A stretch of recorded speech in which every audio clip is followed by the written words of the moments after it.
Richard Shannon is the Executive Vice President for Health Affairs at the University of Virginia.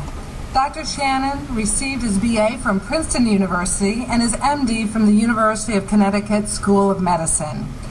Prior to his arrival at UVA, Dr. Shannon served as professor and chair of the Department of Medicine at the University of Pennsylvania and chair of the Department of Medicine at Allegheny General Hospital in Pittsburgh. Dr. Shannon is a recognized champion for transforming American healthcare by proactively developing methods to prevent hospital-acquired infections. This pioneering work in patient safety is documented in the chapter First Do No Harm in the book The Best Practice: How the New Quality Movement in Transforming Medicine. Dr. Shannon's innovative work has been featured in the Wall Street Journal, the New York Times, on ABC's 2020, and was the centerpiece of the 2006 PBS special entitled Remaking American Medicine.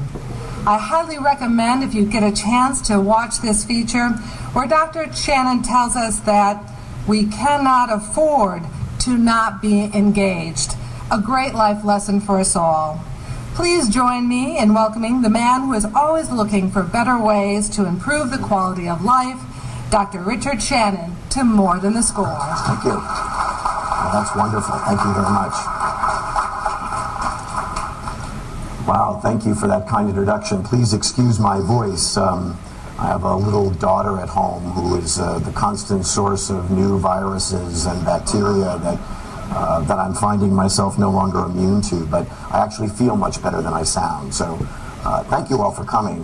This is extraordinary, and I think the fact that many of you gather regularly to maintain a tie to the university and hear a lot about the exciting things that are going on across grounds is really something special that I think really characterizes UVA, something I've learned certainly since I've come here. I came from the University of Pennsylvania. It's not a bad place, but the idea that you would gather 200 alums on a Saturday morning on a regular basis to hear something about the university would be unheard of. And so maybe once in a semester, but not every Saturday. So like so many things about UVA, you are special, and it is certainly a special place. I'm going to spend a little time today talking with you about healthcare reform, and wind up by sharing with you a little bit about the way the UVA health system is playing in the world of healthcare reform. Not a day goes by where there isn't a headline in some paper featuring what is happening in the world of healthcare. Just yesterday, United, the largest commercial insurer in the country, said that it was losing money on its exchange products and was going to pull out of the exchanges. Yet another threat to what I think has been a very important but shaky start to the Affordable Care Act. And every day throughout the healthcare world, there is some perturbation like that. I heard about the United news yesterday when I was really in a very exciting place.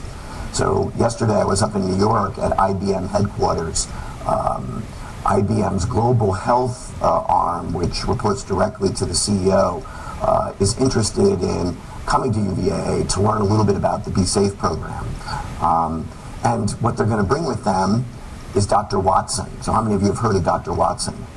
So it's phenomenal. I had the experience yesterday of meeting the latest version of Dr. Watson, which is cognitive computing, natural language recognition that allows a computer to sit with a physician and ensure the accuracy of both the diagnosis and the treatment.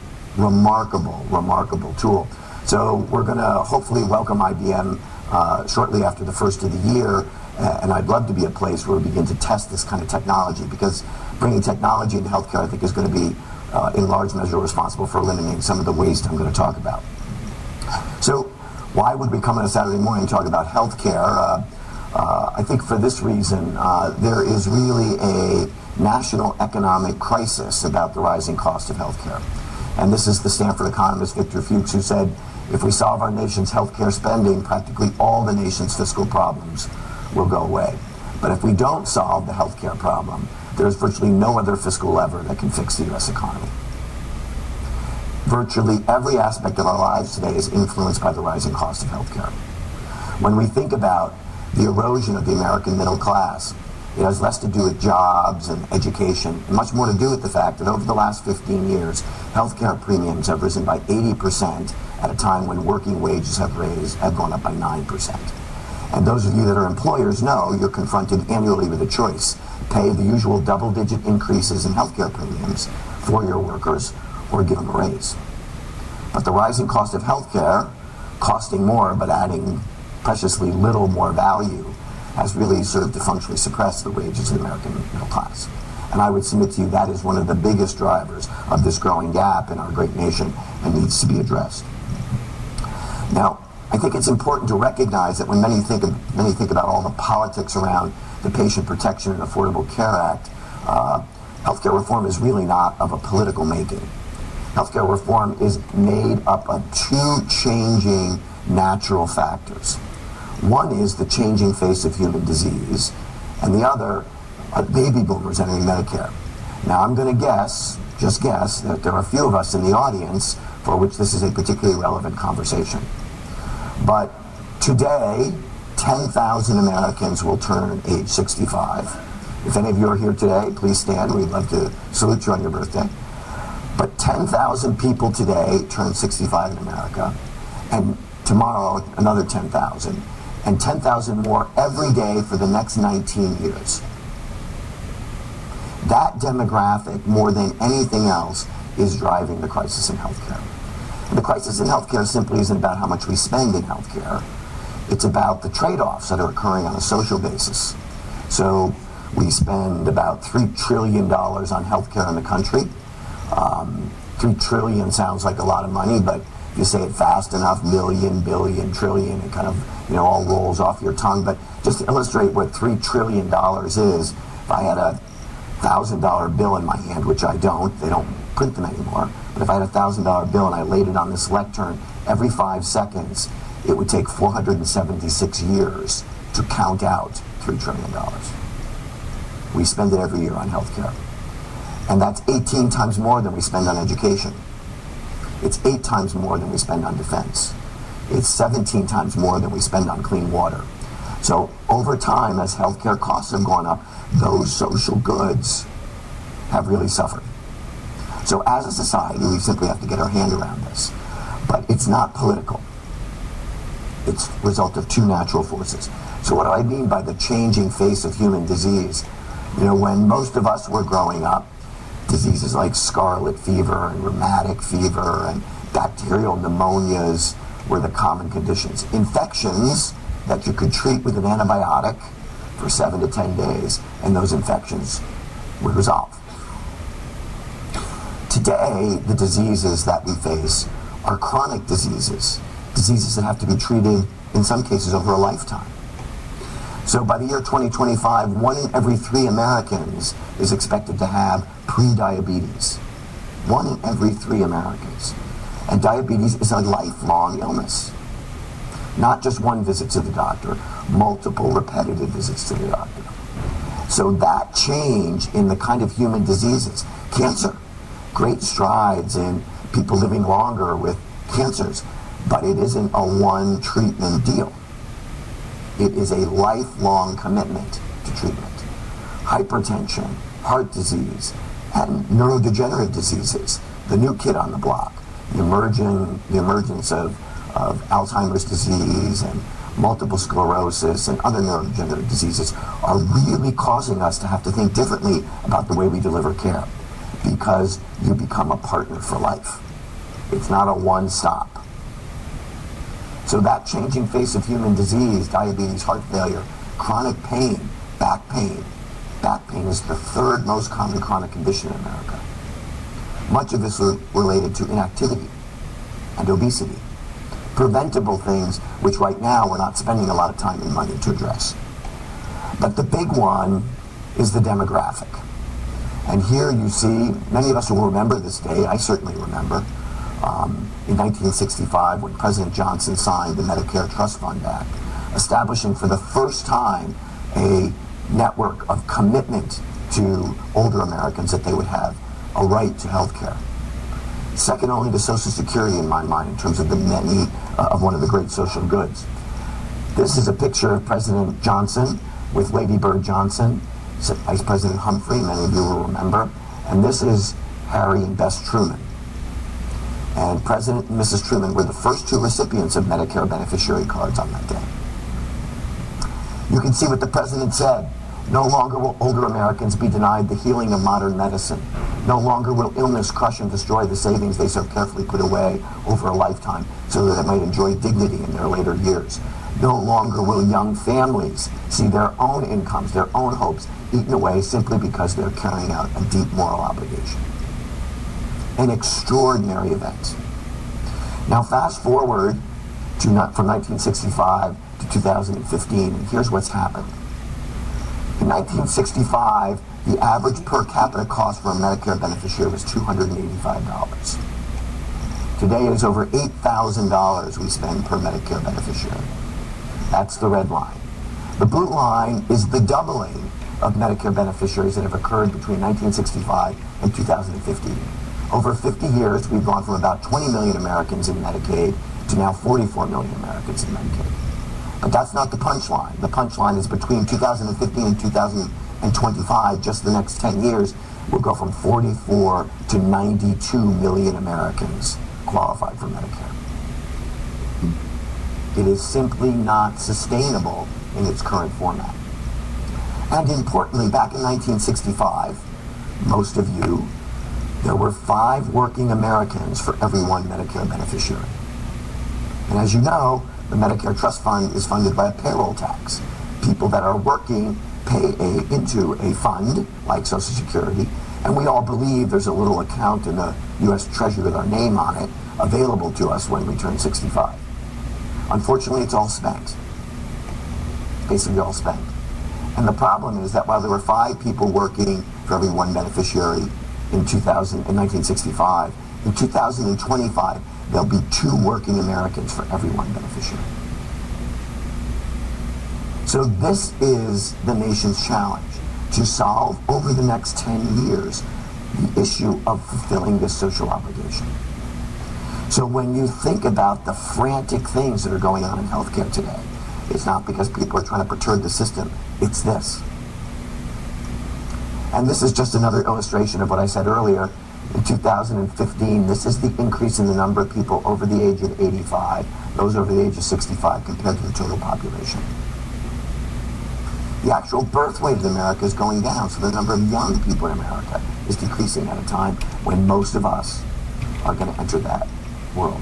Now, if you were a white man with a white-collar job, born in 1955, let's just say there may be somebody in the room that fits that description, I have a 2/3 chance of living to the age of 85. If I have a blue-collar job, or I am a person of color, I have a 1/3 chance of living to the age of 85. But in 1965, regardless of your job or your color, it was expected you would live 3 years beyond the age of 65. So the actuarial basis of Medicare was people will live to the age of 68, not to the age of 85.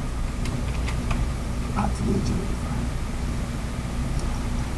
85. And here is the ultimate economic outcome. In blue is the total revenue that the U.S. government collects today. Now, I really hope they don't let Pfizer become an Irish company and take $200 million of revenue overseas and out of the tax base. That's a lot of the games that are going on in corporate America today. But based upon this revenue base, in 1980, this is the spend on 4 government programs: Medicare, Medicaid, Social Security, and the federal debt. Just 4 things that the federal government paid for. And you can see that up until 2010 or so, there was at least some additional federal revenue to pay for education and highways and defense and the environment. But beginning in 2025, the amount of money required to support Medicare, Medicaid, Social Security, and the federal debt will exceed the total federal government's revenue.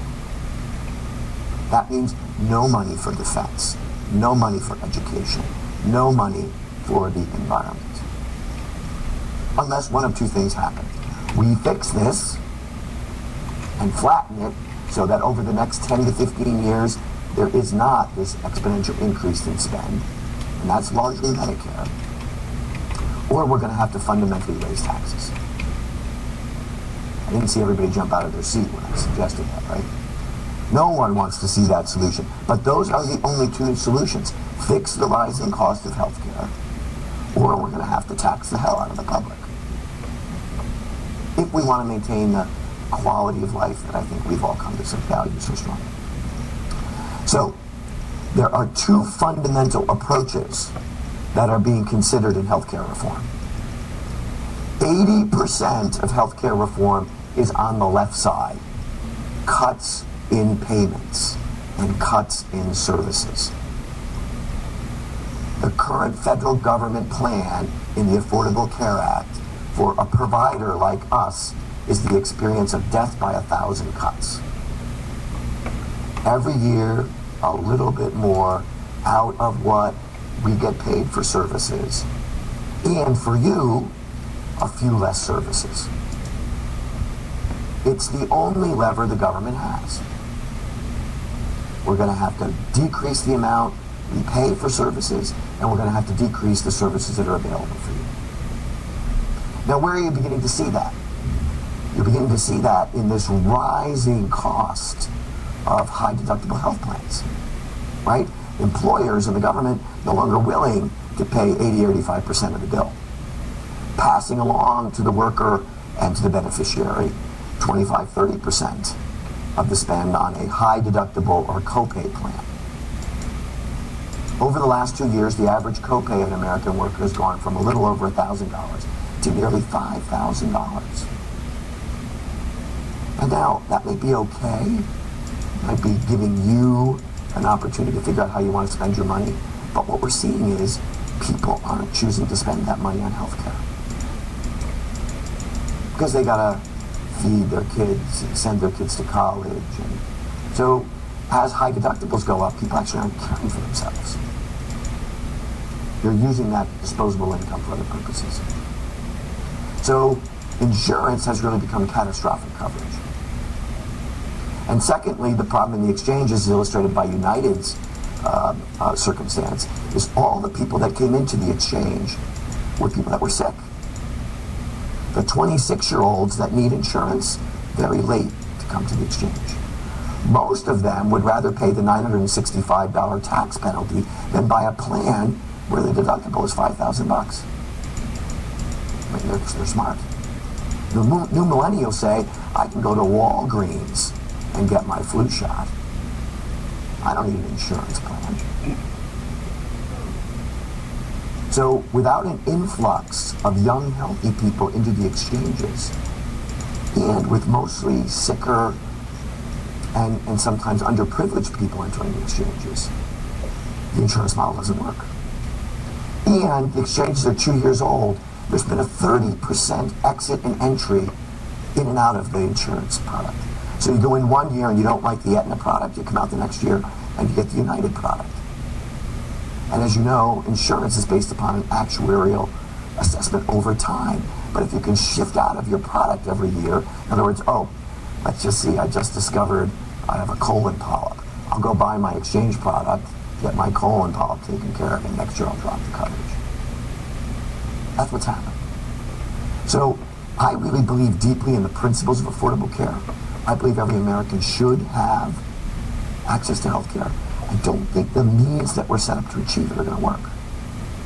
So looking at the fiscal levers the government has, it's all about cuts. And for those of you that took any economics courses at the University of Virginia, you know that price controls have limited effect in that eventually price controls limit access.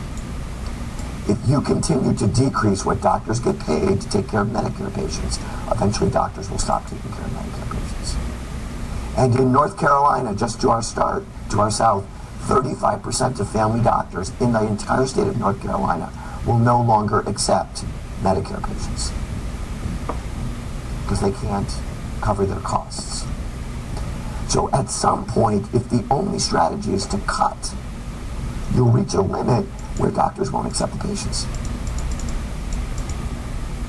And you'll have a crisis in getting access to care, particularly in more rural areas, right? You're not going to have a million doctors leaving New York City, but they'll leave rural areas. They'll leave areas where critical access is already strained. So the other option, which 20% of the United States is engaged in, is to do the following. What if we were to improve the way we deliver care toward the elimination of waste?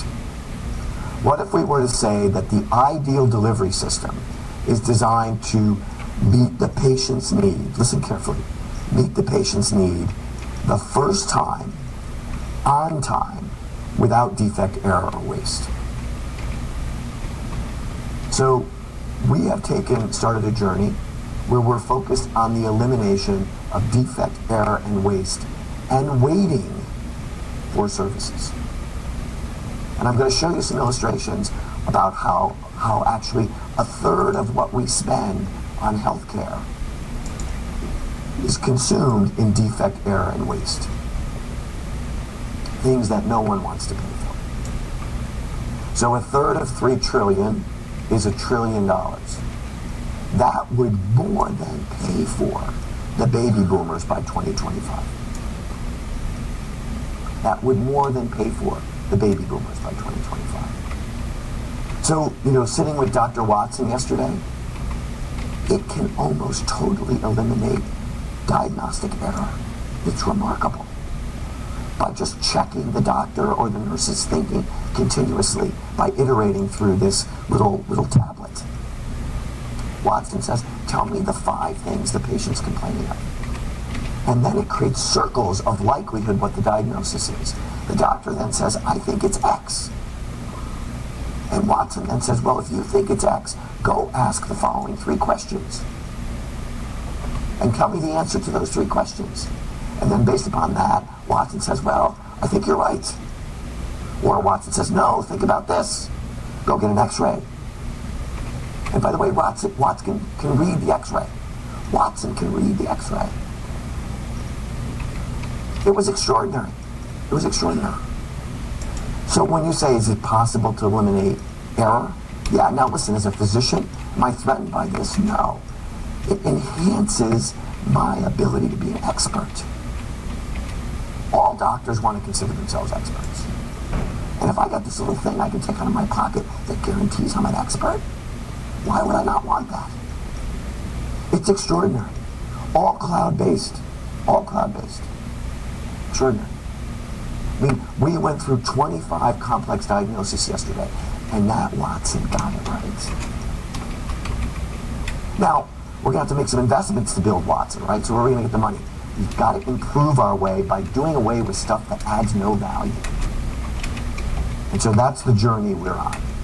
So what do I mean by things that are waste in healthcare? Here they are: harm, over-treatment, right? Getting a CAT scan and an MRI.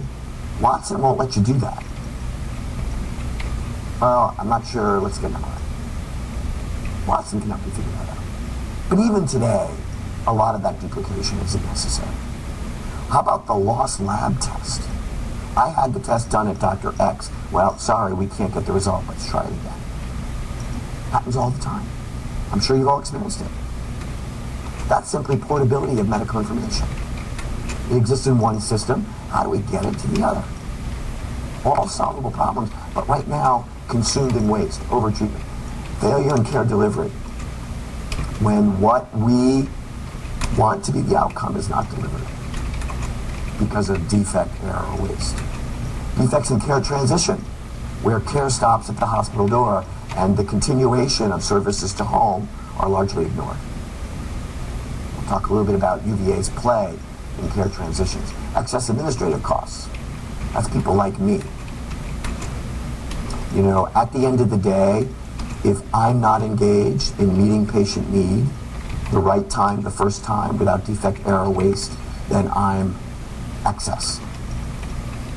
So, I see Jill here. Jill is one of our executive leaders, and our entire leadership team now engages in thinking every day about how do we meet patient need. Not how do we just run meetings and move paper around, but how are we as leaders demonstrating our value by meeting patient need in system redesign. Now, this is just from Don Berwick's assessment. So you can see if you basically eliminate this stuff, it's around somewhere between, 910 billion and 1.2 trillion dollars of savings if we do away with all that stuff. So UVA's approach here is to get fast on the journey of getting really good at everything we do every day.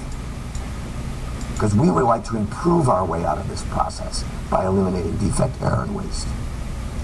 So why begin with safety? Title of the talk today is Do No Harm. We've begun with safety at UVA because it's simply unassailable. Right? Please raise your hand if you'd like to get an infection when you come to the hospital. Nobody ever raises their hand, right? Please raise your hand if you'd like to experience a medication error.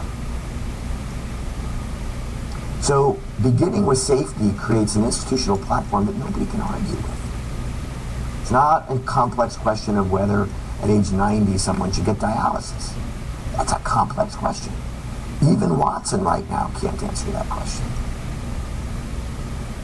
But if you were to eliminate harm in the form of unsafe conditions, what could you get out of the system?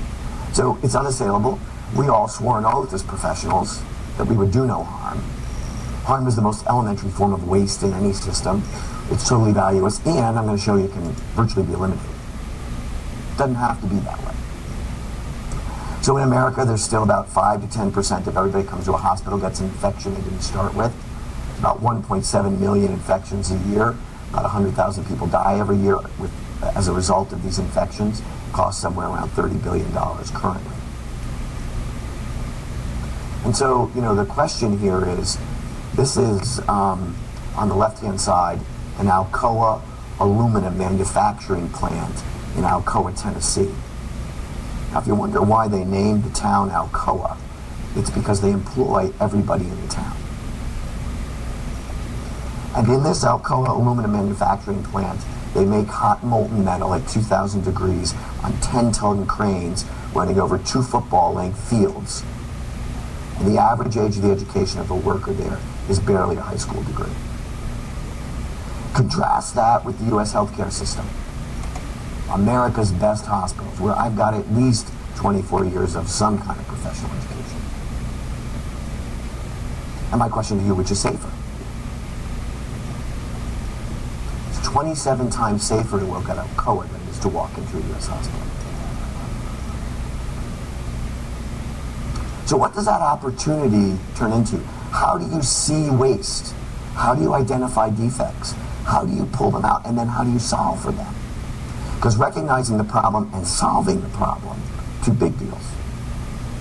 So the idea is to get away from teaching to the test and to believe in the concept that we need to be habitually excellent at everything we do. Now, to be habitually excellent, and these are all lessons borrowed from America's great industries. I happen to cut my teeth on this stuff at Alcoa through a partnership I formed with Paul O'Neill when he was the CEO there. So I learned how Alcoa made perfect aluminum and how they went from being at one point one of the worst places to work in the world to the safest place to work in the world. And in the context of eliminating harm to their workforce, they increased their market capitalization 800-fold. Doing the right thing is almost always the economically good thing, except in healthcare. So the idea here is to get really good at everything we do, but that requires a daily commitment to improvement. Not a monthly or semi-annual review of where we are, a daily commitment. It requires that to be improving continuously, everybody has to learn something new every day. If everybody in the healthcare organization is not learning something new every day, you cannot improve. So the idea here is continuous learning then requires a critical thinking approach by everybody in the organization, using a disciplined problem-solving approach. Now, throughout healthcare, when we think about building these kinds of systems of disciplined problem-solving, people say, "Oh my God, it'll cost a lot of money." And historically, we have continuously balked at the modest investment required to improve without stopping to consider and calculate the cost of doing things average. There is a cost to poor performance. And if you can eliminate poor performance, you can take the savings and use it to invest in improvement methodologies and hopefully in Dr. Watson. IBM won't be giving Dr. Watson away. Right? So here's the way we've done it. We've created something called Be Safe, which is our initiative to advance our status as a high-performing organization by using a scientific method based upon lean principles to improve the safety of our workforce in real-time problem solving every day. Every day. So how do we do it? We've exposed 725 frontline staff and leaders to a lean thinking approach. In many cases, this is as much as 16 hours of training. In some cases, it's only about 8. We've stood up 26 unit-based leadership teams, which are comprised of a doctor and a nurse champion. Each of those teams has assigned to them a lean coach. And every day that those 3 people go to their 30 or 40 bed unit and see and solve problems that involve patient safety. Every day. And we actually hooked up with a couple of Darden MBAs to begin to cost out some of the savings. The idea being, we got to move fast here.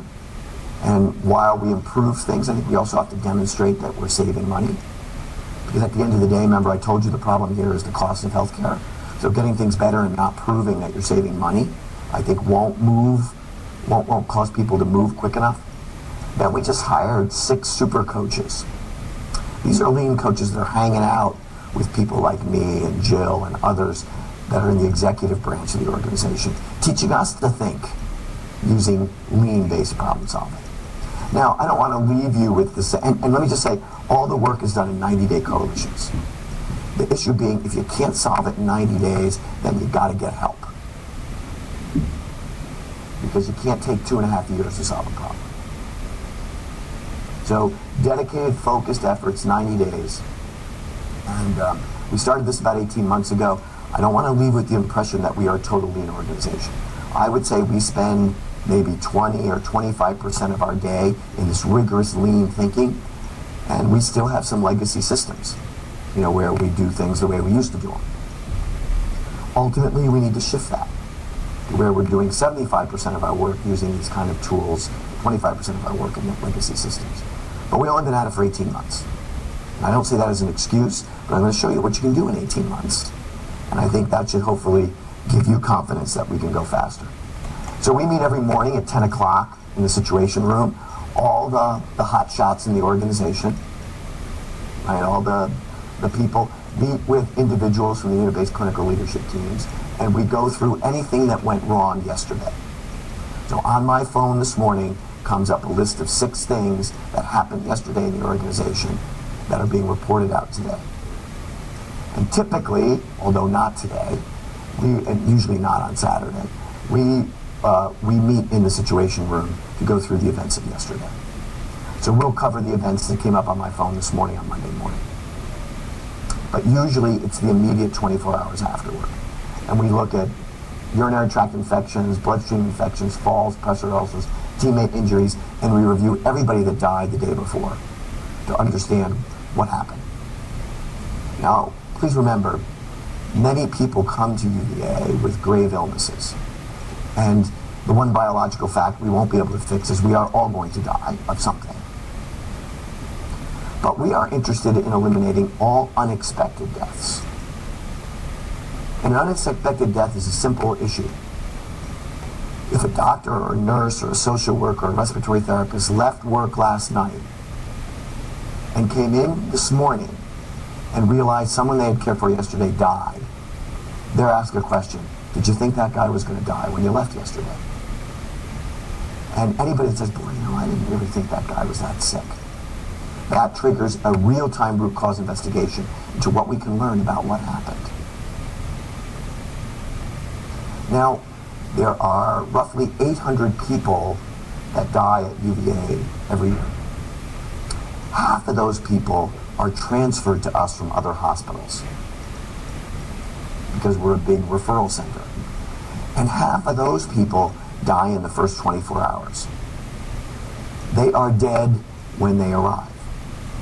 But because we are often thought to be the place where there's one last chance, people come from miles around who are gravely ill to seek that one last chance. So there are really 400 people that we care for that die every year. And the majority of those people die of an expected outcome. Advanced cancer, end-stage heart failure, a failed organ transplant after many years of good quality of life and not being a candidate for a new organ. But if it wasn't expected, we want to know why. So this is just the format that everyone in the organization is being taught. This is an A3 where you define the problem, you describe how work is currently done, you define the target condition, how work should be done, and this is the accountability quadrant. What are you going to do? Who's going to do it? By when? With real names and real times and real outcomes. And these are the basis for these 90-day coalitions. I'm going to skip that. Oh, I just want to point out one thing. This sort of format appears on most of our inpatient units, where the daily work that the team is doing is graphically illustrated for everybody in the organization to see, and for our patients and families to see. We want them to know we're working on the elimination of things that don't have value. What's in this right-hand corner that you can't see particularly well is the engagement of our nurses. So this is one of our model units, 5 Central. And the big blue line here are the engagement of our frontline nurses after we implemented Be Safe. So our nurses said, our organization is really interested in safety. Their response was twice what it used to be when we put the Be Safe system in place. They recognized that leaders were actually interested in it. And that leaders knew the only people that can solve problems are the people that actually do the work. I can't solve the problem. Historically, people like me controlled organizations by holding certain information to myself, so that people had to come to me to get answers. Be Safe says leaders don't have answers. They create systems to allow people to discover answers. And the best people to discover answers are people that do the work. I honestly don't know what the life of a frontline nurse is. But nurses are the guardians of safety.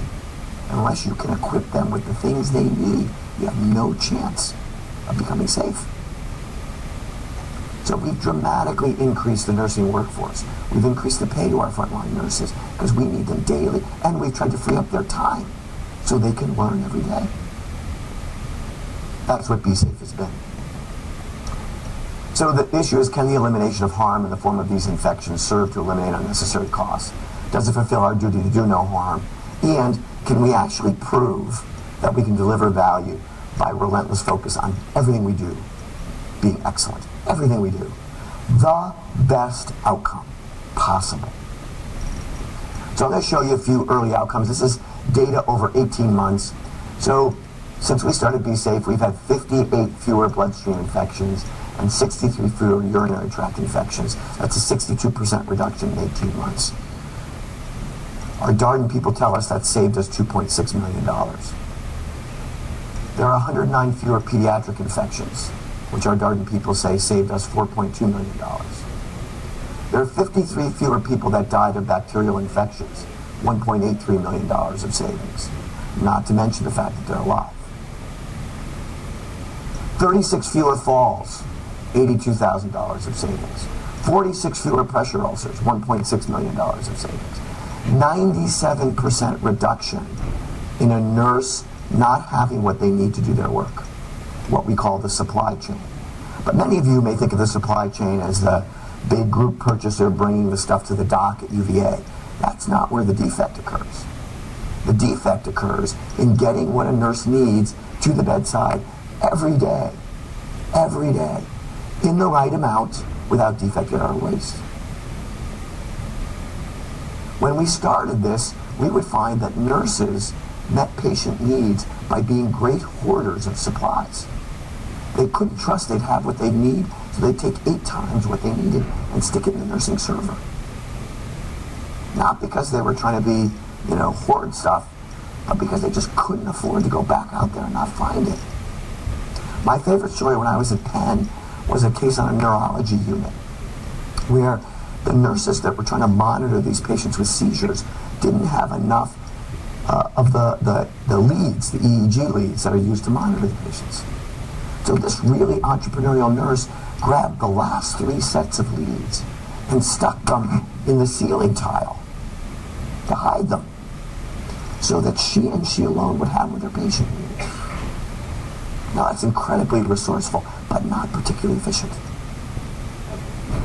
So when we had nurses on one unit redesign the work and now try to extrapolate that across the entire organization, it's estimated that we will save $3.2 million in stuff that we were throwing away.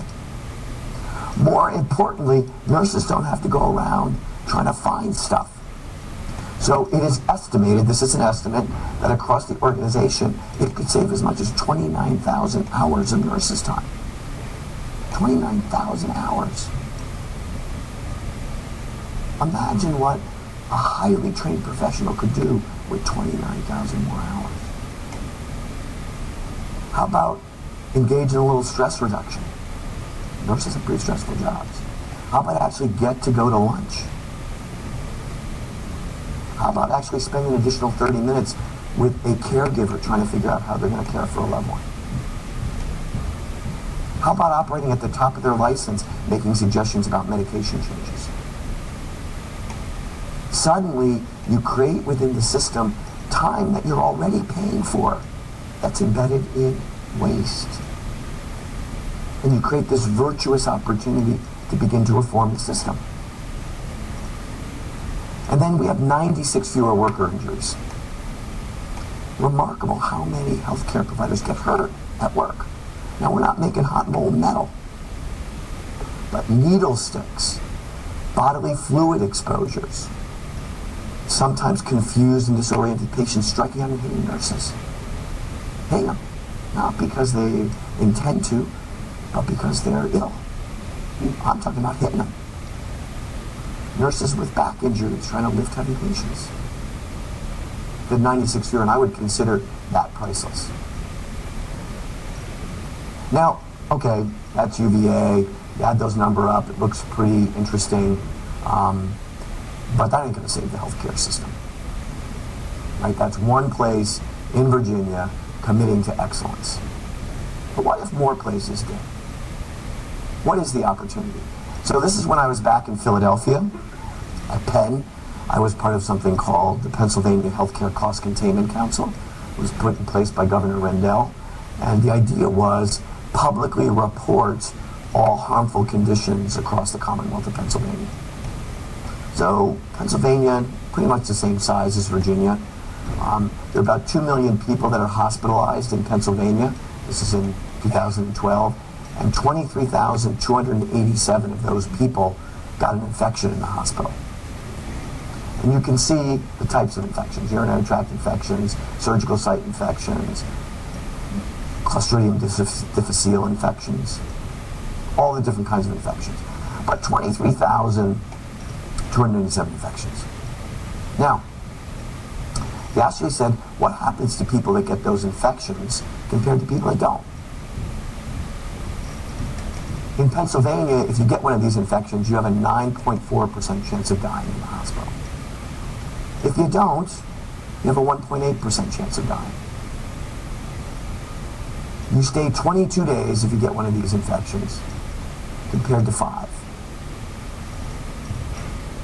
You get readmitted to the hospital, waste, 41% of the time, compared to 16% of the time. And Medicare currently pays $20,000 for that care, compared to $6,600 if the care is uncomplicated by an infection. Now, this is about a $13,000 difference in payment. Savings opportunity. If you didn't have these infections, care would cost that, not that. So if you multiply $13,000 by 23,287. It amounts to $327 million spent in the Commonwealth of Pennsylvania in 2012 on infections that nobody wanted. Just extrapolate what UVA did in 18 months, a 62% reduction, to what happened in Pennsylvania. You're talking about hundreds of millions of dollars. And safety is only one opportunity. How about if we created the perfect patient discharge? Meaning, you went home with everything you needed to leave the hospital in a better state of health than when you showed up and sustain it for 90 days. A warranty that said, we guarantee you will have what you need to stay out of the hospital for 90 days. The perfect patient discharge. What about the perfect cardiac surgery? What if there was no waiting? So we've been involved in work redesigning our pre-anesthesia area where patients for cardiac surgery come to get cleared to be seen by the anesthesia team. When we started this, if you walked into the pre-anesthesia area, the first sign you were greeted with, this is about a year and a half ago, the first sign you were greeted with was a sign that says, please be patient. It may take as much as 2.5 hours for us to take care of you. I'd leave. And it wasn't like, Applebee's where I gave you the buzzer, you could go walk around and do something. 2.5 hours to get your pre-anesthesia check. Unacceptable. I hate to wait at the doctor's. If I want to watch ESP reruns, I'll watch them at home. We built a 350,000 square foot ambulatory center at Penn before I left. Beautiful facility. 44% of the space was waiting area. What industry spends 50% of its capital so people can be held hostage in waiting areas? Why do you have to wait? So we now have redesigned that work. We actually added one additional exam room, which we freed up. That was it. Didn't change anything else, didn't knock down any walls, didn't change the staffing. Now you can get processed in 45 minutes. Now we think it probably can get down to about 30 minutes. But it will always take some time to get processed. But 30 minutes versus 2.5 hours sounds a lot better to me. And guess what? If you can see people in 30 minutes, you can see about 3 times as many people. Access to care.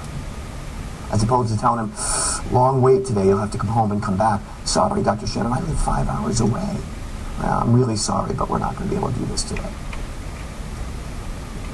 Really? So this is the work redesign that we're engaged in. We've just started. This is, 5% of the opportunity. This is my favorite story. This is at Penn. We have a really hard time in healthcare defining what the real problem is. So when I was at Penn, I arrived and I had just gotten there and they called me to a meeting and said, we have to build a parking garage. $65 million parking garage. I said, why? I would rather use the $65 million to hire some researchers or, build some additional capability in our cancer program. I don't want to spend $65,000 on a parking garage. I said, oh, you don't understand, Dr. Shannon. Philadelphia traffic bad. People can't find any place to park. I said, well, show me the data. I said, well, I'll show you the data. And what we saw was Monday through Thursday, from about 10 o'clock in the morning to 3 o'clock in the afternoon, it was hard to find a place to park. But at 9 o'clock in the morning, or God forbid at 5 o'clock in the afternoon, or better yet, 7 o'clock at night when people were done with their job, or on Saturday or Sunday, or on Friday, you had any parking place in the place you wanted. So I said, so guys, we're going to build a $65 million parking garage to accommodate 10 to 3 parking Monday through Thursday. Is that what you're telling me? And they said, that's exactly what we're telling you. I said, so give me a second. Let me figure this out, because something's wrong here. Well, what was wrong was waiting. We were holding people hostage in waiting rooms, and their cars were occupying parking spaces while we did. So we did what's called a value stream map, a lean tool, where you look at how work is done here and then you say, I'm going to get rid of all the stuff that adds no value. So this was actually my heart failure clinic. I'm a heart failure doctor when I came to Penn. So you'd call for an appointment. That didn't take too long. But to get an appointment with me when I showed up at Penn was 14 days. I said, well, I didn't have any patients. So I went to the schedulers. I said, you know, why does it take 14 days to get an appointment to see me? You know, Dr. Shannon, if people got an appointment with you right away, they wouldn't think you're any good. People expect to wait for experts. I said, stop it. You can't be serious. Absolutely. We want to make sure that people think you're the best. I said, think I'm the best. They ought to know and feel like I'm the best. And they're never going to know that if they can't get to see me. 57 minutes to travel in from Villanova. Nothing I can do about that. Those who have ever been to Philadelphia, the Schuylkill's a disaster. 22 minutes to park. 31 minutes to register. This was my favorite. Now, this particular patient that we followed, and we followed hundreds of people. This guy had been a patient in the heart failure program at Penn for like 15 years. And every time he came in, he had to stand in a queue and get in front of a receptionist. And she would say, has your social security number changed? Has your birthday changed? You know, have you moved? You know, the guy hasn't moved in 25 years. Has your name, you know, just nonsense. You've all been through it, right? 31 minutes waiting in line to have someone ask you if your birthday's changed. 23 minutes then in those beautiful waiting areas watching ESP reruns. I don't want to watch ESP reruns in a doctor's office. The most efficient step in the entire process was the vital signs. RMAs were great at getting vital signs. Then you waited 18 minutes in the exam room in one of those wafty gowns, you know, it was open in the back, open in the front, do I wear two, do I wear... You know, I asked Watson, could he come up with like a really good gown? I think that would be an innovation. 17 minutes face-to-face with me. All this stuff to spend 17 minutes with me, arguably that's the value, although you could question that. 14 minutes to check out, 97 minutes to get the test done, 18 minutes to get the hell out of the parking garage. For a 17-minute visit with me, we held this human being captive for 4 hours and 5 minutes. For 17 minutes. And I figured it out. It was a Ponzi scheme. We were making all the money on the parking fee. Right? This was more than I got paid for the visit. I get this parking thing. That's the way we make money here at Penn. Parking. It's not why I didn't grow up to park cars. In any event, so we said, enough of this. No wait for an appointment. If you've got an opening, it's an open schedule, it gets booked. 57 minutes to drive to Philadelphia, can't help that. 15 minutes to park, because I'll show you we had more parking spaces. 7 minutes to register, because all the pre-registration was done the day before, online. No waiting. Once the person checked in, they went to a waiting room. And once they went to a waiting room, they immediately got their vital signs checked. And they were to be seen immediately by the doctor. Now, we gave the doctor 5 minutes. If you couldn't get to see the patient in 5 minutes, you had to go into that room and tell the patient you were late. You personally had to go in the room and tell them why. 20 minutes with the doctor now, a little more time. 11 minutes to check out. You could get the test done in 45 minutes because every time someone came to see me, I did the same tests. So what if we scheduled them in advance? So the lab actually knew how many people were coming at what time of the day. And then 14 minutes to exit. Now the patient was there for only 2 hours, and guess what? We had twice as many parking spaces. $65 million saved. By asking the question, what's the problem and how do we fix it? I'm going to stop. We're doing a lot of other cool things. I mentioned Watson. I am really into this. I think the power of that kind of cognitive computing and technology is really great. We formed a joint operating agreement with MITRE Corporation in Northern Virginia. Many of you may know them. They're a federally funded research and development group. They are basically the brains and information systems behind the Department of Defense and the National Security Agency and DARPA. They build military intelligence. CMS, Medicare, has now contracted with them to bring the same sort of intelligence that they've given to the military to healthcare. And we're their learning laboratory. So we have on grounds every day 3 MITRE engineers working to redesign care through information availability. So if you go up to our surgical ICU, you'll see this big color plot. We have a series of algorithms that we're getting out of the electronic medical record every 30 minutes. They're put through an analytic system, and they're portrayed, and they tell us every 30 minutes whether the patient is getting better, worse, or staying the same. We now know 24 hours in advance the likelihood of someone getting sick. And you can start to intervene. So an enormously powerful collaboration with MITRE. I hope Watson becomes the other part of that. But we've created a joint operating arrangement with Bon Secours in Richmond. We have 21 clinical programs we're sharing. We just established a joint operating agreement with Novant Health in Northern Virginia, where Haymarket Hospital and Prince William Hospital and the Gainesville Cancer Center, together with Culpeper Hospital, will form a regional system of community care, which UVA will back. We'll provide the doctors. We'll provide the resources. But the idea is, can we make a regional system of community care so those communities can maintain viable issues? I'm going to stop. We're just getting started. But you can see the possibility. You can see what can happen if you stop cutting the hell out of this stuff and just figure out getting rid of all the junk that doesn't add any value. I'm going to stop. I really appreciate your time. Hopefully you have time for some questions. Thanks a lot.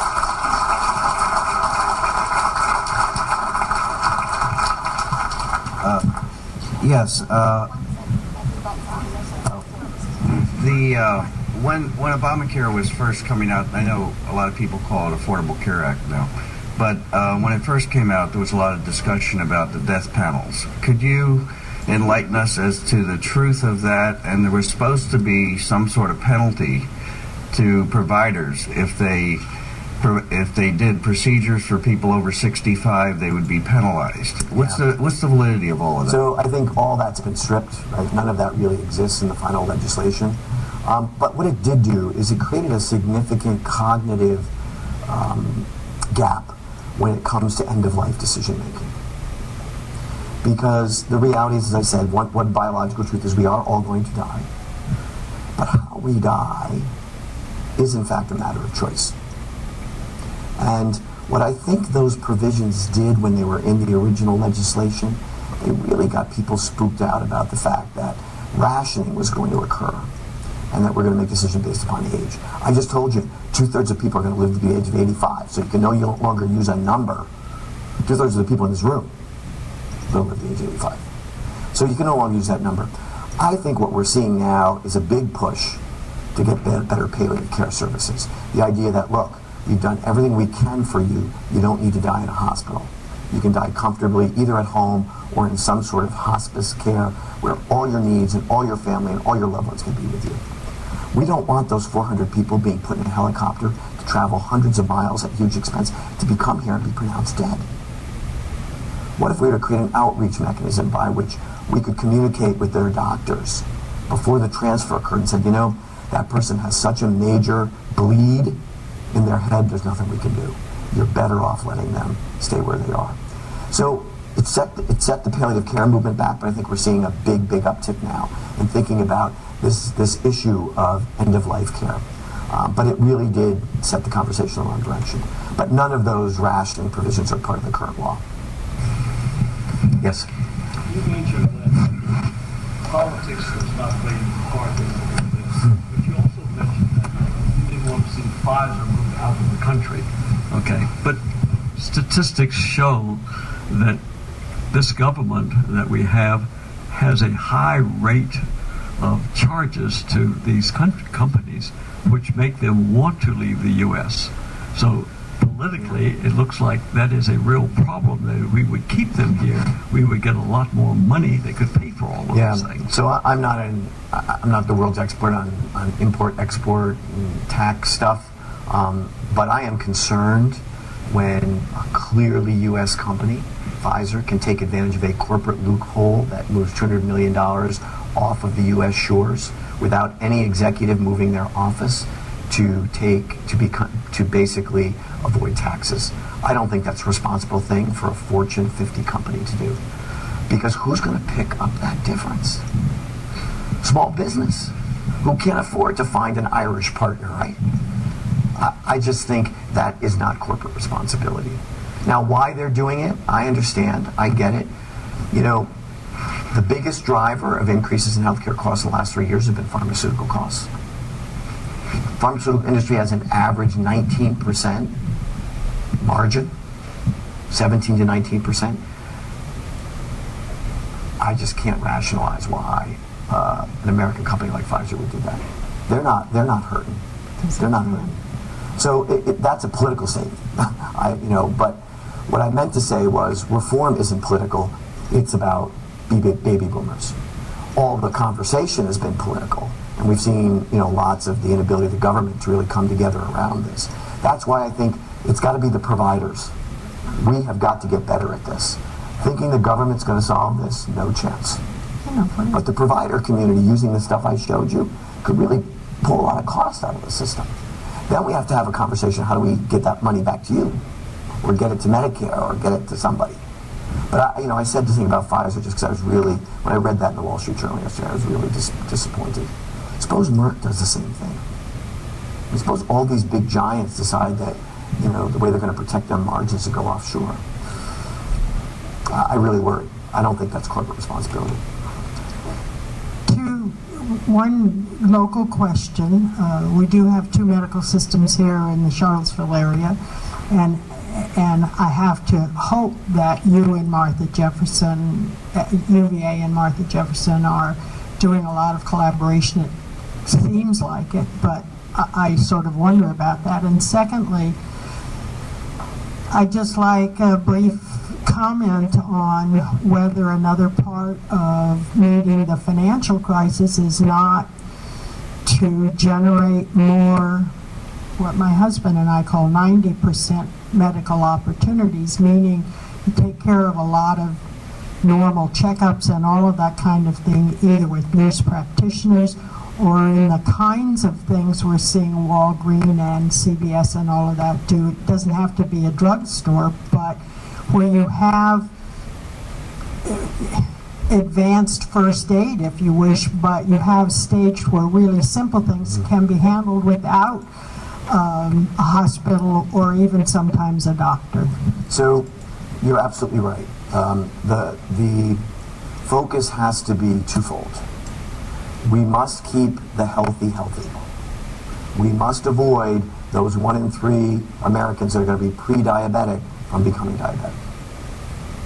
The provider community can play a role in that, but that's really where insurance comes into play. So I sit on the board of Kaiser Permanente Health System, an integrated health delivery system where Kaiser is both the insurer and the provider. When you're the insurer, you get the dollar first, right? The worker pays you. You then can decide how much of that dollar am I going to invest in keeping that worker healthy, and how much am I going to invest in taking care of people that are sick. And what Kaiser has done brilliantly for 70 years is invest that money in wellness. Couple interesting things about Kaiser. 7% of Kaiser members are Medicaid. 7%. And only 11% are Medicare. Kaiser takes care of working, white-collar people who are interested in their health. So some of their juice is the selectivity around Silicon Valley and direct contracting with Apple. If all you had to do is take care of Apple employees, you'd be in pretty good shape. But that begs the question you asked me. We have got to figure out how partnering with payers like Anthem and United, we can get access to part of the premium dollar to begin to invest in wellness. We've got to have that conversation. Right now, I have to generate a margin, and I generate my margin by taking care of sick people. When I generate that margin, I can invest some of it back in wellness. But I can't invest all of it back in wellness because I've got to develop capabilities to take care of sick people. So I think the trick is to have a conversation with a payer. Basically, for every dollar you send to Blue Cross, they devote 85% of that to medical care. They keep 15%. The conversation we're having with them is, we want half of that 15%, and we'll invest it in wellness. We'll invest it in the kind of preventative strategies that Kaiser and others have shown can be quite effective.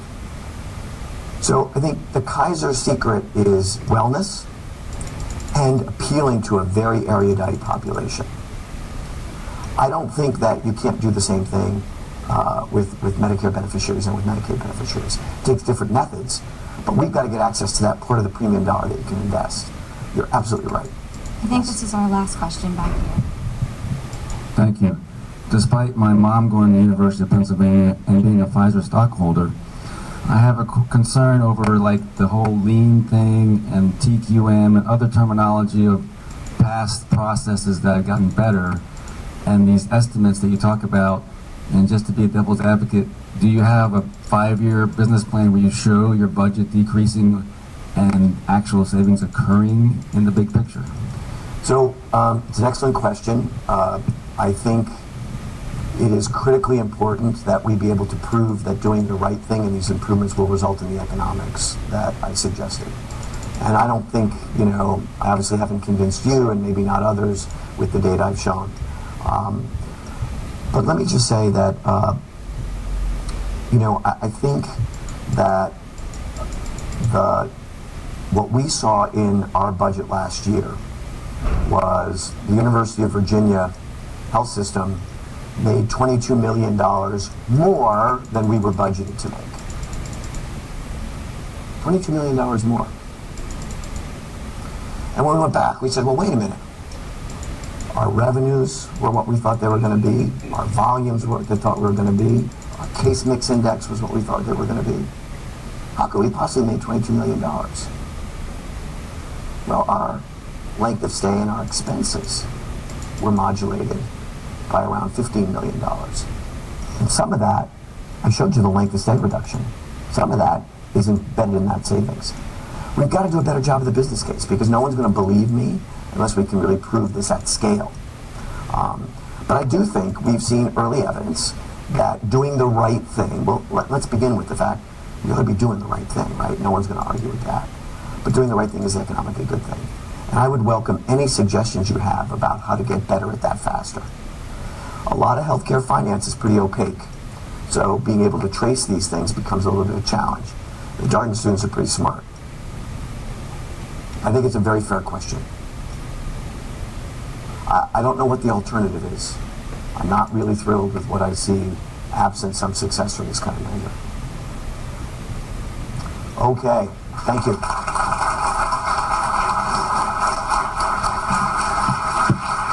Thank you. Dr. Shannon, we'd like to say thank you on behalf of Alumni Association and the Lifetime Learning Program. We have a small gift for you. Thank you. And we have a raffle prize for an audience member if you want to do the honors. I don't want anybody to get my cold. All right, I'll reach in and see what we have here.